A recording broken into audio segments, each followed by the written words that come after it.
चॉकलेटी हीरो और woman killer के अलकाबाद से मशहूर लेजेंडरी अदाकार वहीद मुराद की अचानक और पुरअसरार मौत अभी भी एक मुअम्मा है जो हल नहीं हो पाया। बाज़ लोगों का कहना है कि हालात की सितमज़रीफ़ी से तंग आकर वहीद मुराद ने 23 नवंबर सन 1983 को कराची में अपनी मुंह बोली बहन बेगम मुमताज़ अयूब के घर खुदकुशी की थी। ताहम कुछ लोग वहीद मुराद को जहर दिए जाने के हवाले से भी शकूक व शुबहात का इजहार करते हैं, लेकिन इनकी अहलिया सलमा वहीद का मानना है कि इनके शौहर एक अचानक हार्ट अटैक की वजह से जान की बाजी हार गए। ताहम वहीद मुराद की मौत अभी तक एक पहेली है, क्योंकि रात को वो अच्छे भले अपने कमरे में सोने के लिए गए, लेकिन सुबह सवेरे बेडरूम के फर्श से इनकी लाश मिली। सांवली रंगत में मकबूल निगाहें और खुश लिबासी ने आला तालीम याफ्ता वहीद मुराद को अपने दौर का सबसे मकबूल फिल्मी हीरो बना दिया था। इस पर क़यामत ढाठा इनका हेयर स्टाइल था, जिसको मुल्क भर में दीवानावार नकल किया जाता था। वहीद मुराद को इसलिए वुमन किलर भी कहा जाता था। वह जिस लड़की की तरफ आंख भरकर देख लेते वह आंखें झपकना भूल जाती थी। वहीद मुराद ने 124 फिल्मों में काम किया, जो आज भी बॉलीवुड का असासा है। इन फिल्मों में औलाद, दामन, हीरा और पत्थर, अरमान, जाग उठा इंसान, देवर भाभी, दिल मेरा, धड़कन तेरी, इंदलीब, नींद हमारी, ख्वाब तुम्हारे, मस्ताना माही, तुम सलामत रहो, खुदा और मोहब्बत और आवाज़ और कली शामिल है। वफात के 27 साल बाद सन 2010 में वहीद मुराद को तमगा इम्तियाज से नवाजा गया। वहीद मुराद के वालिद निसार मुराद कराची में कामयाब फिल्म डिस्ट्रीब्यूटर थे। सन 1962 में वहीद ने कराची यूनिवर्सिटी से MA अंग्रेजी किया और इसके बाद वालिद के कारोबार में पूरी तौर पर शरीक होते हुए अपनी पहली फिल्म औलाद का आगाज किया, जिसमें नैयर सुल्ताना और दर्पण भी शामिल थे।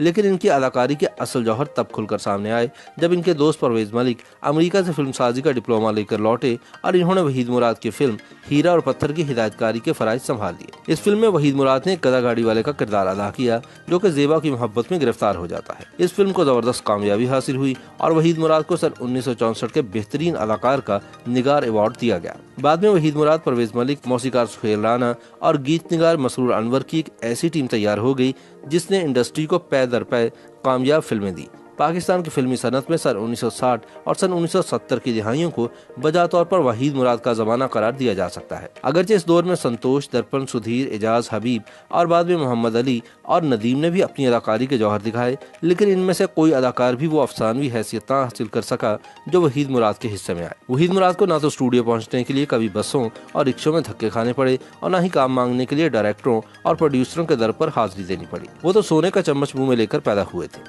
और अपने वालिद की बदौलत 20 बरस की उम्र में ही फिल्मों के तकसीमकार बन चुके थे। 23 बरस की उम्र में वो हीरो की शोहरत का मजा चख चुके थे और 28 साल की उम्र में इन्हें पाकिस्तान की पहली प्लेटिनम जुबली फिल्म के कहानीकार, हीरो और प्रोड्यूसर होने का एजाज मिल चुका था। वहीद मुराद के उरूज की कहानी जितनी दिलचस्प है, इनके जवाल का किस्सा भी इतना ही इबरत अंगेज है। वहीद उन लोगों में से थे जिन पर किस्मत की देवी मेहरबान भी बहुत तेजी से हुई और नामेहरबान भी। 40 बरस का होते ही इनके स्टारडम का सहर टूटने लगा। हालांकि वो अभी बहुत कुछ कर सकते थे। जवाल आने की कई वजूहात थी। एक तो इन्हें मेदे का अल्सर हुआ और लंबे इलाज पर सेहत और जमा पूंजी दोनों गवा बैठे। दूसरा, कुछ साथी खवातीन फनकाराओं की जानिब से भी इनके साथ काम से इनकार किया जाने लगा। 80 की दहाई का आगाज इनके लिए नाखुशगवारियत लेकर आया। सन 1980 का सूरज तुलू हुआ तो इसने वहीद मुराद को एक नाकाम, मायूस, प्रागंदा फिक्र और झुंझलाए हुए इंसान के रूप में देखा। फिल्म किरण और कली वहीद मुराद को अपनी जिंदगी में मिलने वाली आखिरी कामयाबी थी। सन 1981 में रिलीज होने वाली इस फिल्म के आगे पीछे इनकी 3-4 फिल्में फ्लॉप हुई। अगले बरस भी इनकी कोई फिल्म कामयाबी हासिल न कर सकी। फिल्मी अखबारों में अब वहीद मुराद के खिलाफ उन सब लोगों ने अपना गुस्सा उगलना शुरू कर दिया था जो इनके साथ माजी में काम कर चुके थे और इनसे नालां थे। वहीद मुराद को अब मोहम्मद अली और नदीम की फिल्मों में साइड रोल मिलने लगे, जो इन्होंने बादल नखास्ता कबूल तो कर लिए, लेकिन दिल ही दिल में कुटते रहे। इन दिनों इनकी शराब नोशी तफरीह तबाह की हदूद से निकलकर अल्कोहलिज्म के दायरे में दाखिल हो गई। 12 सितंबर सन 1983 में लाहौर में रावी रोड पर कार चलाते हुए इनका एक खौफनाक एक्सीडेंट हुआ, जिससे इनके चेहरे पर शदीद चोटें आईं। वह महीनों अस्पताल में रहे। इनका खूबसूरत चेहरा पहले की तरह तरोताज़ा और दिलकश न रहा और फिल्म की बनावटी दुनिया ने इनसे मुंह मोड़ना शुरू कर दिया। इलाज के बाद भी होंठ और एक आंख के पपोटे पर जख्म का निशान बाकी रह गया, जिसके लिए तिब्बी माहिरीन ने इन्हें कॉस्मेटिक सर्जरी का मशवरा दिया। 11 नवंबर सन 1983 को वहीद मुराद अपने 6 साल बेटे आदिल मुराद को साथ लेकर कराची चले गए। इनकी अहलिया सलमा मुराद अपनी बहन मरियम ईसा से मिलने अमेरिका गई हुई थी। कराची में वहीद के 2 फ्लैट थे, लेकिन ये डिफेंस सोसाइटी में अपने मुंह बोली बहन बेगम मुमताज अयूब के घर ठहरे। 13 नवंबर को इन्होंने आदिल की YouTube पर गूगली न्यूज देखने के लिए youtube.com की सर्च बार में गूगली न्यूज TV टाइप करें। गूगली न्यूज के पेज पर सुर्ख रंग के सब्सक्रिप्शन वाले बटन पर क्लिक करना